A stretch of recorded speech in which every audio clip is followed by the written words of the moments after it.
Welcome to No Nonsense Psychiatry, the podcast that cuts through the noise and the confusion surrounding mental health. My name is Mark and I'm your host, and my goal is to give you the clear, practical information you need to understand your own well-being. No jargon, no fluff, just honest, helpful tools to help you on your journey. Let's dive in. No nonsense. In the mid-1840s, the philosopher Henry David Thoreau packed up and moved to a tiny cabin by Walden Pond. He wasn't running away from people, he was running towards clarity. For 2 years he sought deep, sustained solitude to live deliberately, and the result was Walden, a book that became a defining work of American thought. Henry proved that time alone could lead to profound self-discovery and unprecedented creative output. And while we are fundamentally social creatures today, we are making the case that solitude is not a luxury, but it's also a necessity. Time by yourself is crucial for mental clarity, emotional regulation, and building stronger sense of self-independence of external demands. Without it, we risk burnout, losing touch with our true values, and sacrificing our deepest creative insights. On today's episode, Spending Time Alone, we'll explore the benefits of solitude, from lowering stress hormones like cortisol to boosting deep thinking and focus. We'll also break down 3 useful practical things you can do with your alone time to ensure that it truly recharges and develops you. It's time to silence the noise and look inward, so stay with us. As mentioned, Henry Thoreau, in 1845, he was an American naturalist and philosopher, and he decided to fully embrace solitude by moving to a self-built cabin near Walden Pond in Concord, Massachusetts.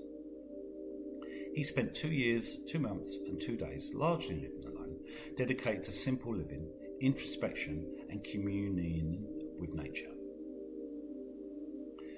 The opportunity was Henry intentionally sought out deep, sustained solitude to escape social pressures and commercial demands of the 19th century society. His goal was to live deliberately, to face the essential facts of life and discover what life truly was, free from distraction. The result of this period of intense solitude was seminal work, Walden, or Life in the Woods. The book is not just a record of his time alone, it's a profound treatise that championed self-reliance, simple living and civil disobedience.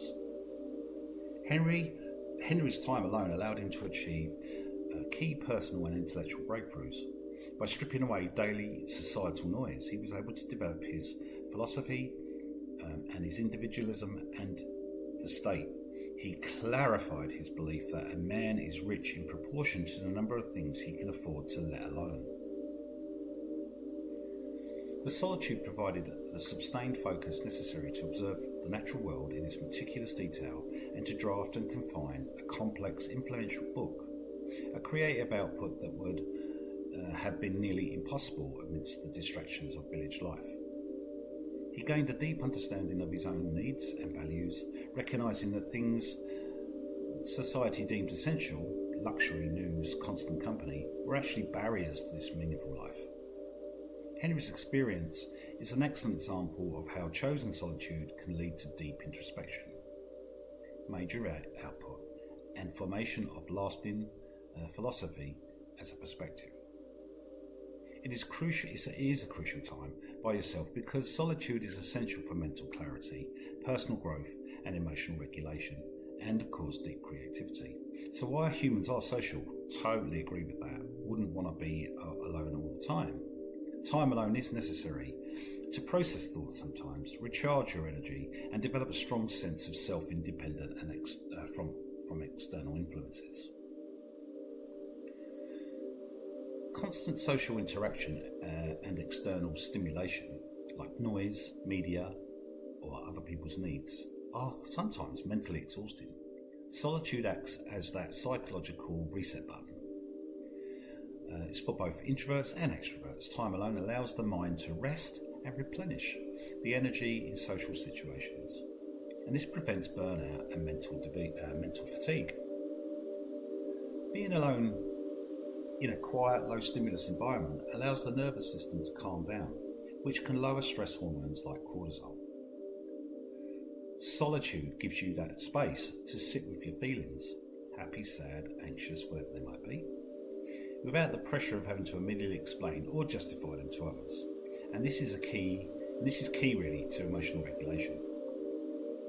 Being alone is vital for the brain's highest level functions, particularly these related to thought and problem solving. When the mind isn't distracted by external chatter, it's engaged in deep thinking. And this is when you connect disparate ideas, evaluate complex problems, and make clear decisions without being swayed by the group's opinions. Many breakthroughs in art, science, and business happen during these periods of quiet solitude, and the mind needs the freedom and space to wander and form unique associations that fuel creativity. So solitude removes those distractions that interrupt the work or study, allowing you to enter a safe state of flow and concentrate intensely on a single task. Time alone is where you define who you are, independent of your role as a partner, employee, or a friend. And solitude forces you to confront your own thoughts, values, and beliefs. And this helps build a stronger, more authentic sense of self and personal identity. Alone time is often used for introspection, allowing you to evaluate your life, goals, and your priorities. And this self-reflection ensures that actions are aligned with your true values and not just what others expect of you. Learning to be comfortable and productive on your own fosters self-reliance and reduces the tendency to depend on others for validation or entertainment. When you have the opportunity for solitude, focus on activities that have leverage to mental clarity and lack distraction that alone time offers. And here are 3 useful things that you can do. You could journal and reflect deeply. So use this quiet time to engage in uninterrupted self-reflection without the pressure of an external audience. So write down everything that's cluttering your mind, your worries, your to-do lists, fleeting ideas. Getting them out of your head frees up that mental energy that I've spoken about before. Evaluate your goals and values and ask yourself deep, clarifying questions. Are my current actions aligning with my long-term goals? What am I doing primarily for myself versus for others? And this ensures your efforts are directed towards your authentic priorities. Process emotions. Instead of distracting yourself from difficult feelings, write about them. Naming and exploring emotions, as we spoke about before, in solitude is the first step towards emotional regulation and healing. Engaging in deep, focused learning or creation. So solitude is an ideal environment for any activity that requires sustained creative concentration for it to flow. Tackle complex tasks. Devote the time to challenge activities that constantly defer due to interruptions, like writing a difficult report or practicing a complex skill or working on a personal creative project, i.e. painting, coding, composing, whatever it might be. And then there's the skill acquisition. So use online courses or textbooks to learn something new without the external demands. You can absorb information more effectively and retain it better. Unstructured solving problem. Let your mind wander freely around a difficult problem. The absence of external chatter allows the brain to make unique connections, which is often when aha moments occur. Practice mindful recharge. Dedicate the time to be fully resting and resetting your nervous system. Have a digital detox. Turn off those notifications and put your phone away. Solitude is compromised if you immediately feel the silence with a digital consumption. Meditate and practice stillness. Even 5-10 minutes of a simple sitting quietly, focusing on your breath, can significantly reduce stress and improve mental clarity. And this is essential for recharging those cognitive resources. Engage in a sensory soothing activity. Do something that calms your senses, like brewing tea or sipping it slowly, like reading a physical book, like listening to an instrumental music, or spend time in nature. And this is the key, is to do it deliberately, without haste. And And that's our exploration of a critical need for solitude, here on No Nonsense Psychiatry. We've seen how intentional time alone, like Thoreau's experiment with Walden Pond, is what allows for deep thinking, major creative output, and development of resilience, a sense of self. It is the psychological reset button that reduces stress, processes emotion, and prevents burnout. Please remember this. Solitude is not about isolation. It's about introspection.